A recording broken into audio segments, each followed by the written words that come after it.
আসসালামু আলাইকুম। Welcome to Zaidi's cookbook. আজকে আমি রান্না করব ঝটপট মিষ্টি কুমড়া ভর্তা করব। তাই আমি এখানে মিষ্টি কুমড়াগুলোকে স্লাইস করে ভালোভাবে ধুয়ে পানি ঝরিয়ে নিয়েছি। কিভাবে করব? খুবই ঝটপট।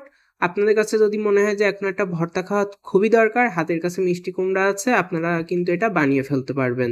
রান্না যত সহজ হবে ততই আমাদের জন্য ভালো। সো আমি এখন এখানে সরিষার তেল দেব।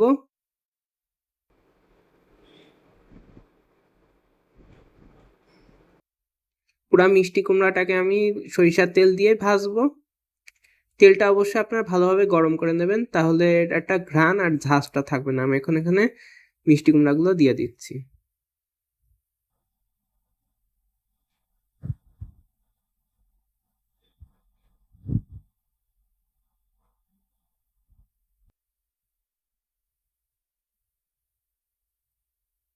এখন এটাকে ভালোভাবে কিছুক্ষণ নাড়াবো।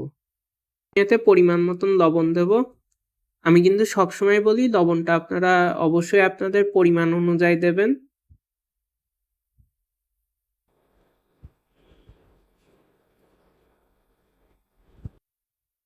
আর দেব সামান্য পরিমাণ হলুদ গুঁড়া, জাস্ট কালারের জন্য।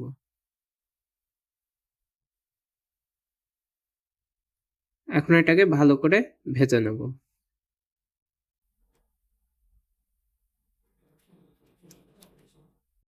আর এখন আমি মিষ্টি কুমড়াতে কিছু কাঁচামরিচ দেব।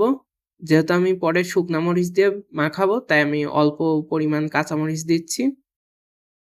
মিষ্টি কুমড়া ভাজি হয়ে গেছে। এরকমই পোড়া পোড়া করে ভাজতে হবে।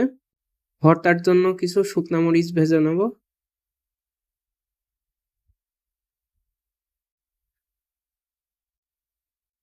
আমি ভর্তা মাখাবো, তাই আমি এখানে শুকনা মরিচ, পেঁয়াজ আর ধনিয়া পাতা ভালোভাবে একসাথে মাখিয়ে নেব।